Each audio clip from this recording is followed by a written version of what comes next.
So this is gonna be a simple one. Uh, John's not here because he's out with his out Yeah, doing he had to do a something. big con thing, he said, so Yeah, it's just us. yeah. So This is gonna be a simple episode, and this time we're gonna be talking about trailers, the good, the bad, and the gosh darn you ugly. spoiled everything. Yeah. Hey, and I've heard things like testimonies that the new Superman trailer actually like doesn't give away too much. I mean, obviously, it looks like there's some parts that were during the climax or near the climax, but apparently from the stuff, or even the Fantastic Four too, from the stuff that we have seen in the trailers, that they have not given away. You mute that. They are. Oh shit! I just gotta. Sorry, I might have to censor that. It's already earned 96.5 million globally. Sorry, it's topical. I'm gonna mute that. But it's. I think it really shows. Ugh, I can't. I lost my train of thought. You, Superman trailer shows clips, kind of yeah. goes. Yeah. So I guess it kind of goes begs into question, to what point in a movie trailer are we showing too much to bring the audience in? Like, you know, obviously they make some fake scenes for the trailer to market it. Like I don't want to spoil it too hard, but there's a specific scene in one of the trailers, and a lot of the teasers or clips that they share online. It's not even in the movie per se. It's probably going to be like, if they put it on the DVD, it's going to be in special features if anything. Um, but I I think there is a there might be a fine. I don't want to sound like a broken record, but there's a fine line to how much you should show in a movie to be like gauge a audience's interests. Because right now, there is the scene that looks like it might be near the end of the movie. It's a nighttime shot with Superman talking to Lois before he goes and fights some big monster. I don't know what the big monster is. They have been very good about being super vague about it. I am excited, and yeah. So, but I'll let you get your opinion on that part down.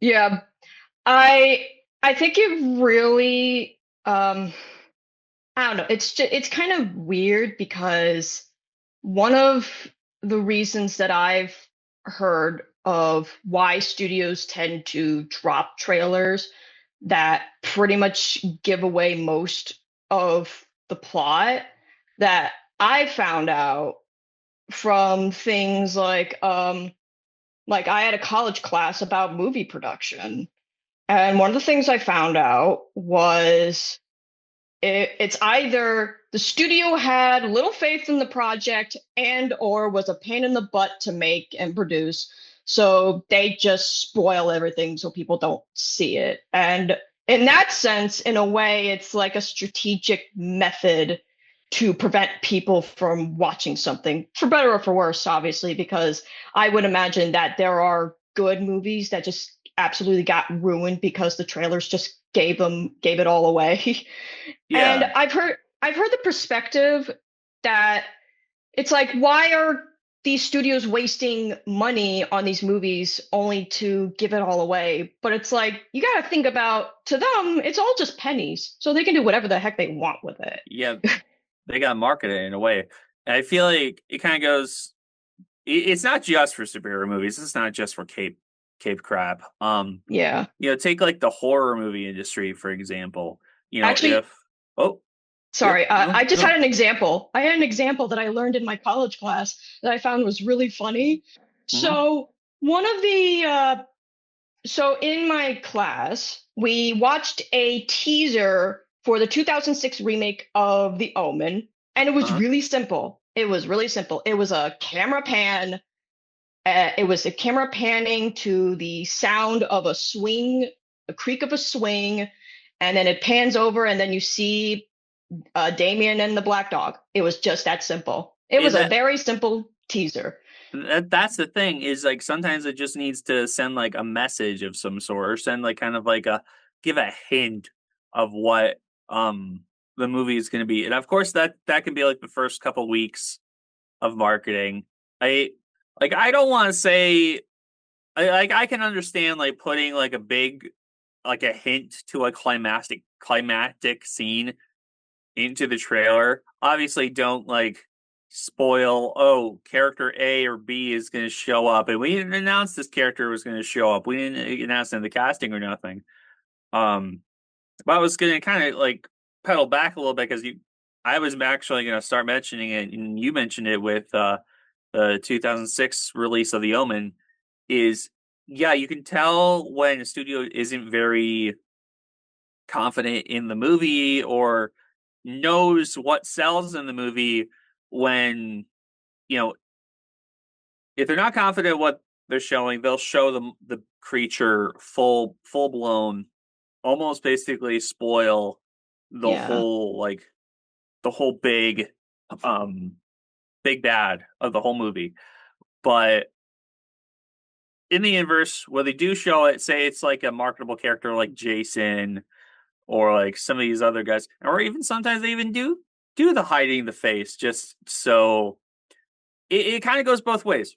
Sometimes you can be, oh, we're not going to show the face because we're not 100% proud of what the monster looks like, or we're not going to show the face to induce hype, so Yeah. people can get to the reveal, or the other way around, where the studio, they will show it because they're proud of what they did, and they're just gonna basically flaunt it because obviously with Jason or whatever, or like any of these big marketable horror characters, people just know. People was like they see Jason, oh Jason, it's a Jason movie. But then obviously in the inverse of that, where they end up showing it because they want to sell it with the scare factor, all that kind of stuff. They want creepy monster Yeah. thing. Let's show the creepy monster, then people will be like creeped out by the monster, then they want to go see it. It kind of Yeah. goes both ways in like a 4 by kind of Yeah, grid. and it also depends on the intent and the context of the movie and even the production itself. And actually going back to my Omen example, and then in that same class, we were shown a trailer, an actual official trailer, where it just gave away the entire twist. It Mhm. just gave away the twist. And I think part of it is I don't remember exactly, but I think it had some production troubles, including replacing the kid actor from the teaser um, with someone else for the trailer for the movie. I don't know. I don't remember exactly, but all I know is it went through production troubles. They were not proud of it, and so they were going to spoil everything. And actually, one other thing that I found out that in that same class, the teacher said that remakes actually make studios, he said something along the lines of remakes actually make studios lose money. And I should have asked, okay, if that's the case, then why do they still make them? Like, what's going on here? It's like, I don't think, I think at that point, it's like, I mean, firstly, I should have asked him because it's like, this doesn't make sense. But I think it's like, I think it's just because they don't care if they're losing money. All they care about is banking off of, I don't want to be mean here, banking off of people's blind nostalgia for things way Oh too no, long. totally. And And yeah, yeah, I think like especially with like when they just like take dialogue clips of like certain scenes from like much later in the movie or a huge twist in a movie, it just kind of gives like yeah, it might be like in the trailer out of context, like people are like, what is that from? What's that all about? But like when it might give away the whole like plot, the whole twist in the movie if like you include even I'm trying to think because they've done it in like more recent movies too where they'll have MacGuffin or certain character A, certain character B, big bad, like, you know, like they want to show it off, but they also need to make sure that they keep the character a secret. Also, I think, and this, I'm trying to remember because this has happened. Actually, no, this is a really good example, and I think we were talking about this much earlier in the year. I'm not 100% sure, but take for example, and I'm sorry I keep bringing up superhero stuff. I mean, it's your If thing. Yeah, if they did not show off the Red Hulk to the level that they did, I feel like that could have been a good twist, a good like head turner, because it kind of felt like the movie they didn't have much confidence in a Captain America movie, a Sam Wilson Captain America solo movie in the current climate. So they're like, okay, what are we gonna do? We already have all this stuff. Serpent Society, they cut that stuff out. Let's get we have a Hulk in the movie. Let's sell it with the Hulk. It's like, why, that could have been a perfect like twist of like, oh, what's going on with President Ross? What's going on with him? I mean, obviously, if you read the comics or know the source material, you would know that Ross would become a Hulk. But marketing the whole movie to where you're you're basically giving away this whole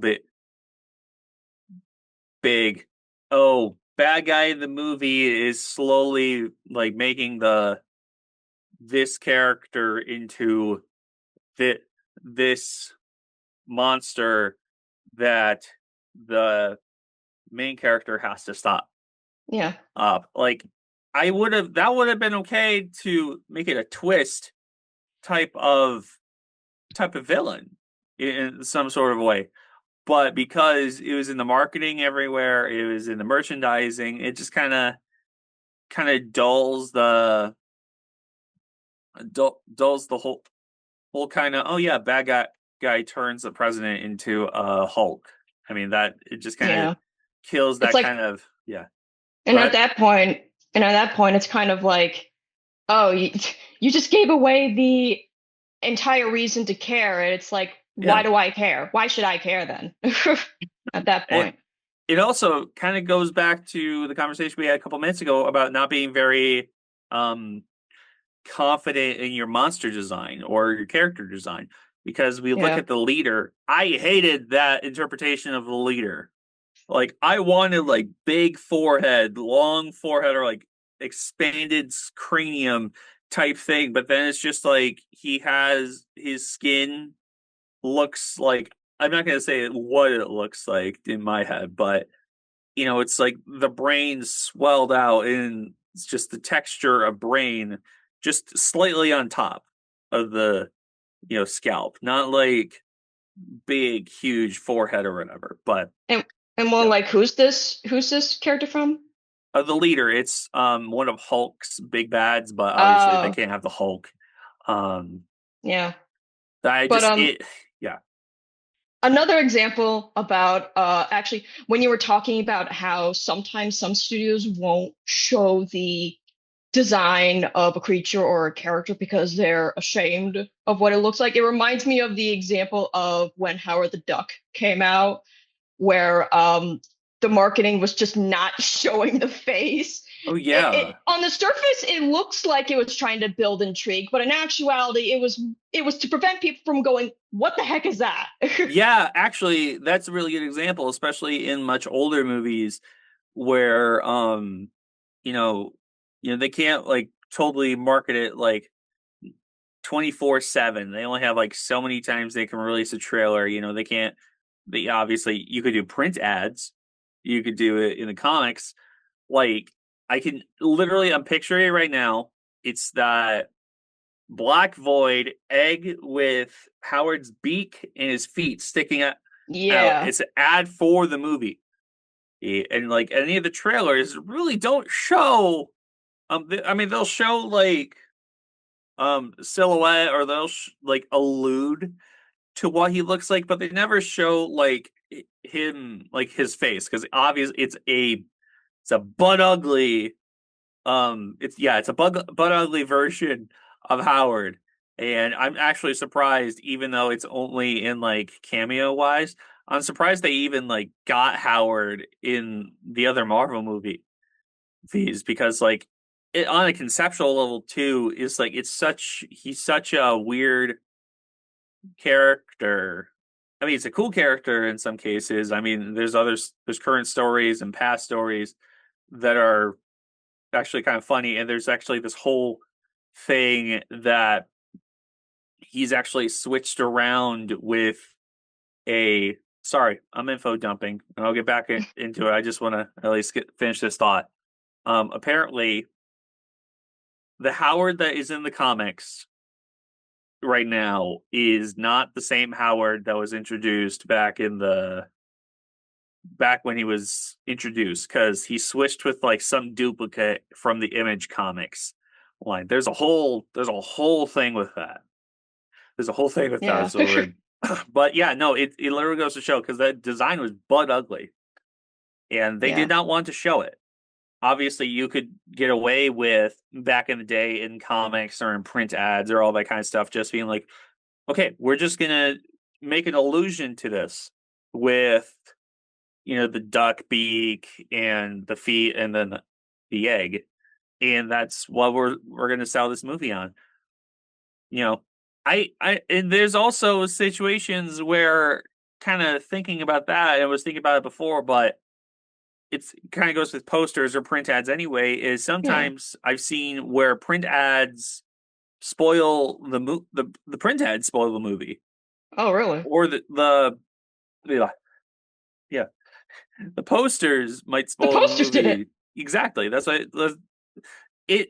I can't remember. It literally did happen not that long ago, where I can't remember if it Well, was like a space horror movie, or it was something recent, where like if the poster didn't show it, you would have been surprised.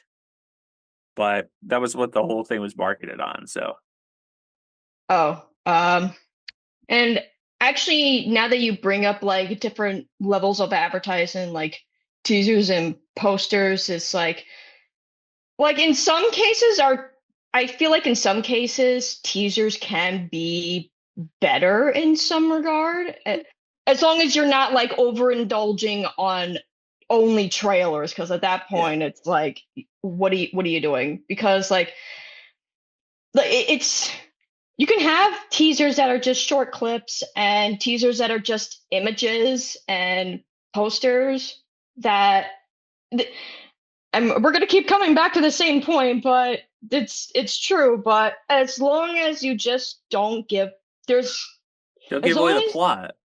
yeah, just there's a way to build intrigue without giving away everything. And I feel like because and this is probably just me, I feel like we as a society right now we just crave more. We always feel like in some sense artificially we feel like we need more stuff, but even if it doesn't feel right, but although you mostly see this with sequels, adaptations, and Yeah, remakes, where all they're really doing is shoving IP down your throat anyway. yeah. And I think, kind of goes, for example, for like a recent example with the Fantastic Four movie, is, yes, they are showing the scene basically almost verbatim with the Silver Surfer arriving on Earth, saying, "Oh, Galactus is coming. I herald your extinction," and such. But it doesn't give too much away. Obviously, there's a scene in the trailer where the four go to wherever Galactus is stationed and try to talk to him. Well, we barely see him to a large extent. We haven't gotten a whole.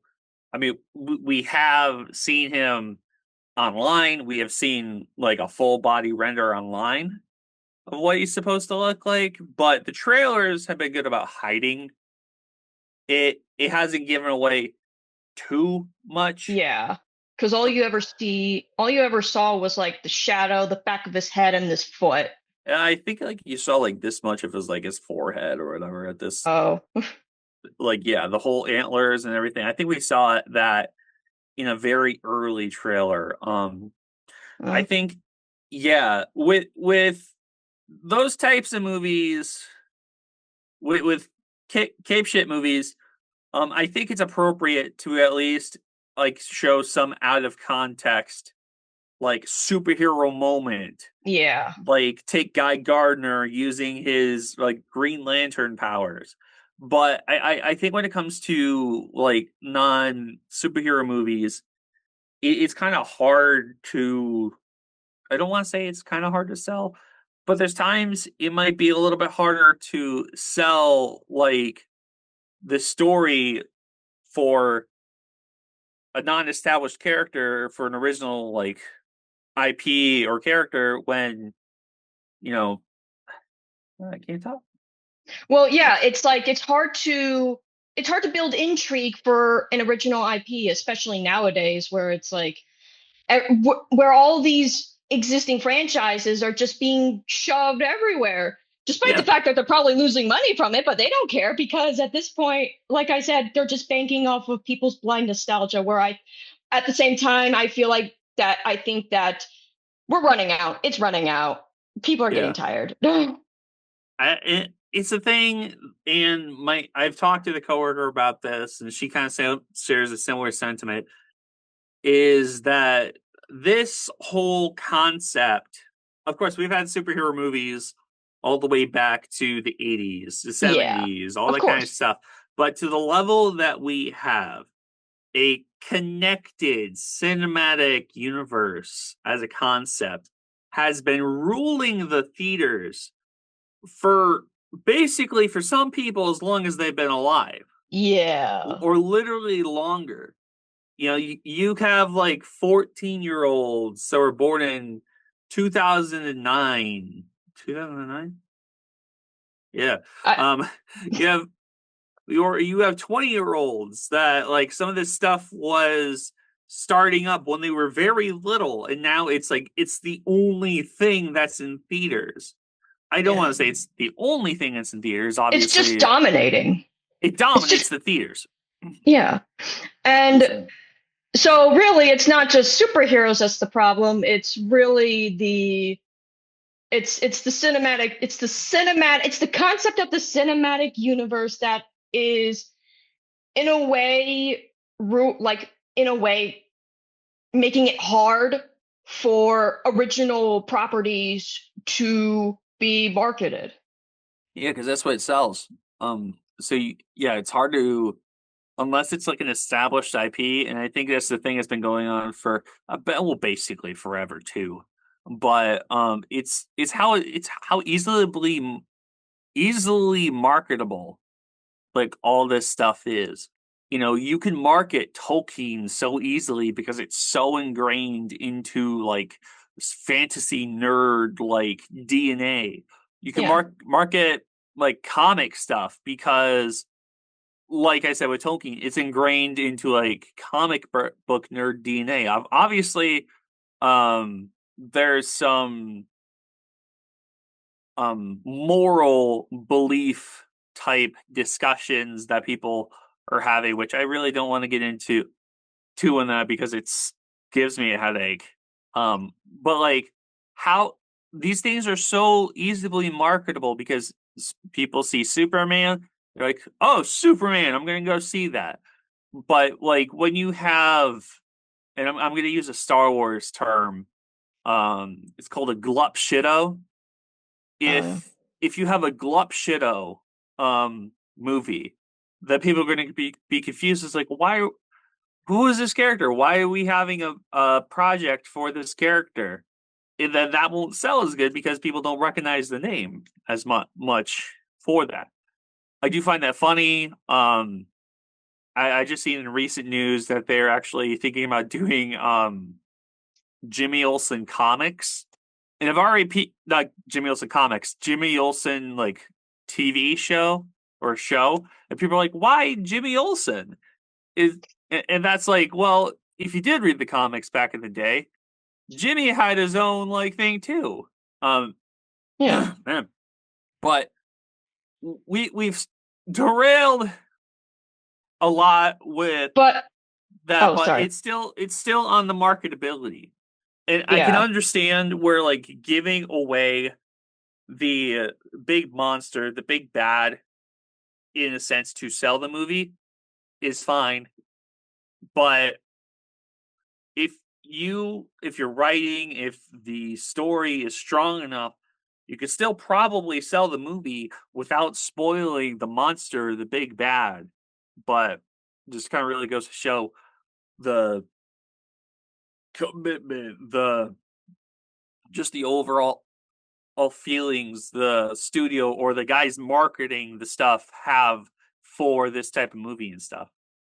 Yeah. And that's not to say that like not a lot of people are making, and it's not to say that there's no original movies coming out. I mean, look at A24 and Neon. Oh, exactly. They're doing original stuff. And I mean, Yeah. sure, some of it might not do well, but at least it's original. Some of them are like Academy Award winning movies. Exactly. I actually still Sinners just went up on HBO Max. I still need to see it. I I actually have been hearing so much good stuff about it.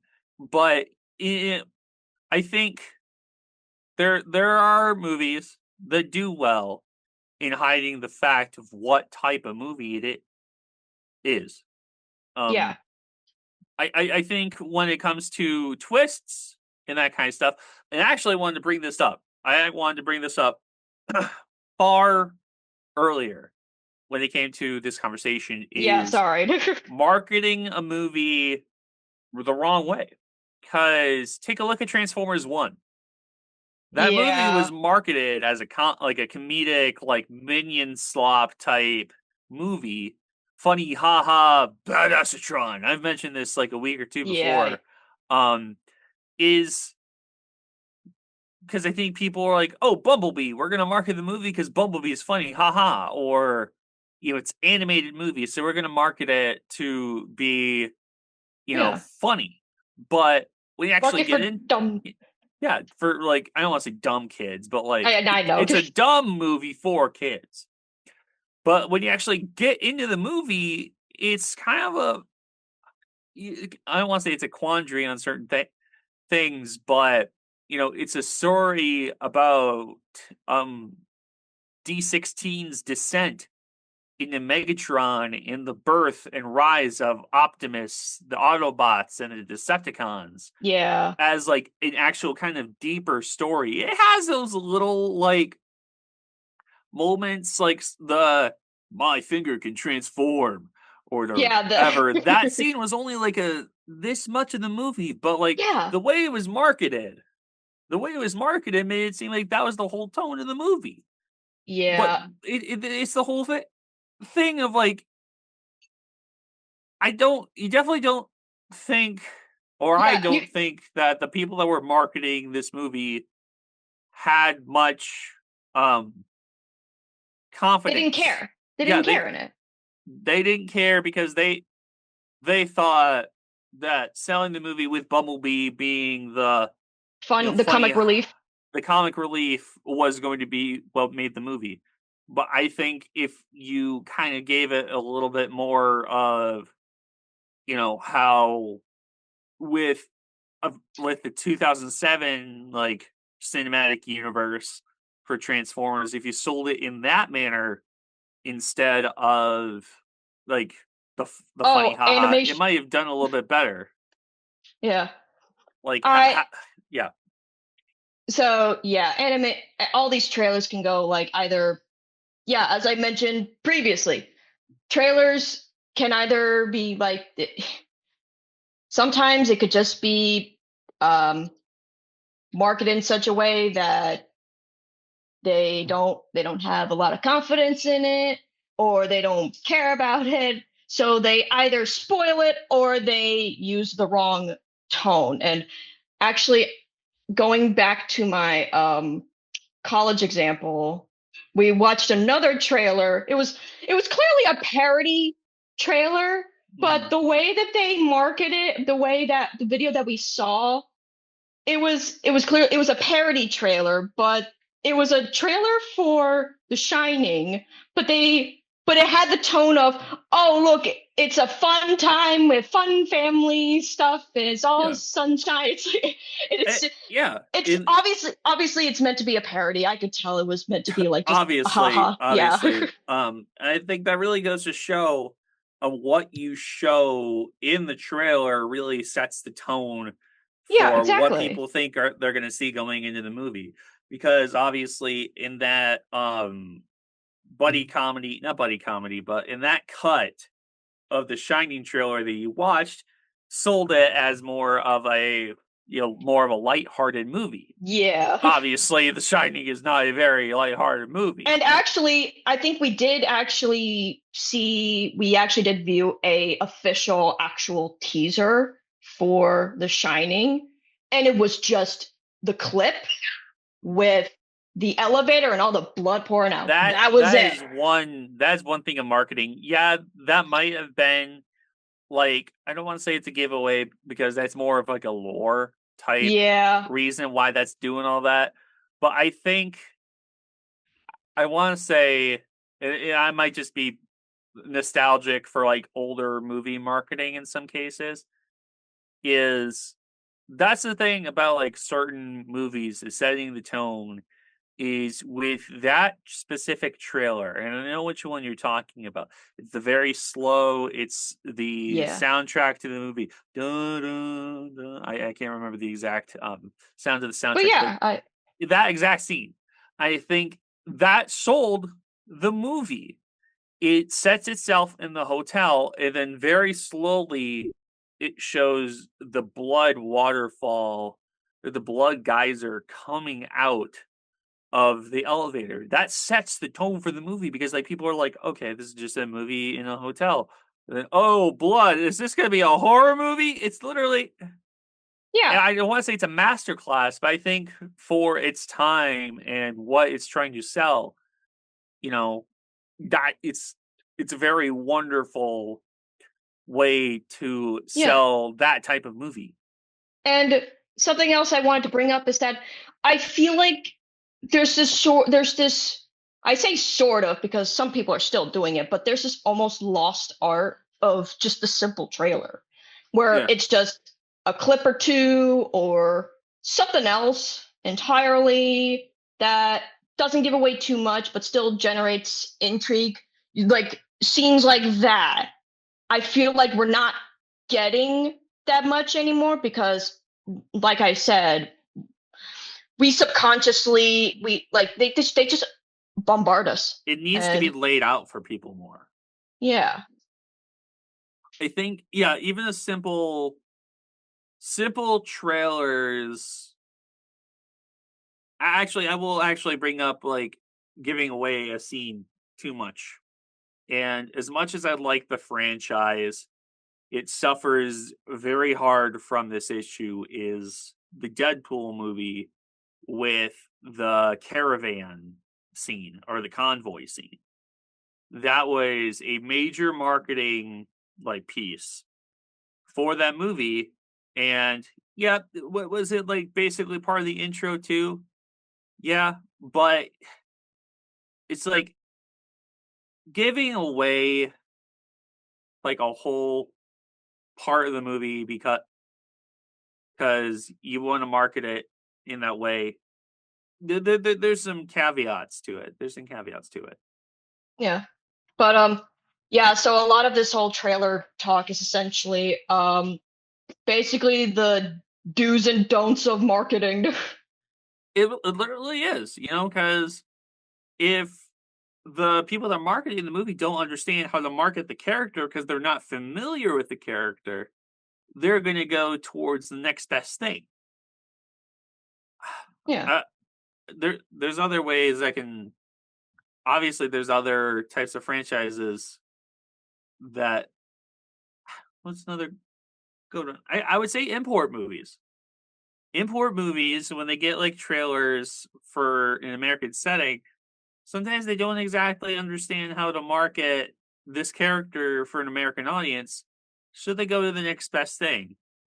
And that can be to extremely the detriment of the movie when you're basically, I think it might be a good example. It is there's somewhat there was like a monster movie, not like monster like creepy monster, but collectible monster movie. Da da da da. Uh, it's like a 2000s movie. I think I might be misunderstanding or mixing up like a couple different things. But the movie kind of markets itself like something about Pokemon, compares itself to Pokemon. But like when you actually get into the movie, it's nothing to do with it. Quite literally, nothing to do with it. And it's when they don't understand how to market that, to be like, we could market it on this deeper story, but no, we're gonna like market the movie only on this one scene that was insignificant to the plot. It's that might just be more towards the teaser level of trailers rather than like a full trailer. Just, just I might be mixing up stuff. And I know I might be mixing up stuff. You know, some of the stuff I haven't seen in like over 15 years. So, Yeah. you know, information kind of gets kind of jumbled up. But So, it all starts to blend too much to one another. I mean, yeah. I mean, if kind of going back to like movie stuff and all that kind of stuff. A lot of these trailers, in funny enough, you know, you had like a whole like subgenre of like parody channels that made fun of these trailers that were all blending together into the same thing. Yeah. The in a world where blah blah blah, Yeah. or Pretty much. And John is a da da do. You know, it's yeah, that's kind of, I feel like, especially with like the cinematic type of movies, if you really think about it, they're kind of all blending into one another. they really are like, you know, some people will just automatically be hyped for a movie just by the title of the movie rather than just, you know, you need to see a little bit more than just the concept of a movie. I just realized it. But I don't know. I feel like I'm kind of mixed about trailers because at one point it's like I feel like simply showing like two trailers is fine, especially if all you're doing is showing teasers like images and posters Yeah, and things like that. or I think like back into the case of Superman. Obviously, everybody knows that Superman is Clark Kent. Show a teaser trailer of Superman at the Daily Planet, and you know he's like typing up something. Have him interacting with Lois or Jimmy or some of the other reporters, and then him hear something, and he's like, "Oh, I gotta go." He runs out, makes it look like he runs to the bathroom or downstairs, and he does the whole like run and like do the Yeah. whole like Superman shirt thing. Um, no, I think kind of goes back into Like yeah, it's like unfortunately with trailers about uh like actual existing properties, like they could pretty much do whatever because everybody knows what it is and they can like they could pretty much spoil as much as they want because everybody knows about it. And that I feel like as we say previously, it's like why do we even care at that point if you're just gonna show pretty much everything away? But then again, there's a balancing act. And some of them do it well, some people don't. And I feel like this almost, at least for me, like creating original stories, it's kind of like, how do you like advertise it at that point? It's like, how do you advertise an original property to get people intrigued in something original? Which I feel like I feel like we are at a point where people are getting tired of all this cinematic stuff and they want original stuff. So I think it just might be a timing thing or something. Yeah. I think um just one more thing before we go, and I think sometimes with movies that aren't like cape shit type stuff, especially if you go with like religious movies or like certain message movies, sometimes I feel like they try too hard. And I'm not talking about like take a look at the can't remember his name right now. He played Shazam. Um that guy, he did like an autism kid movie.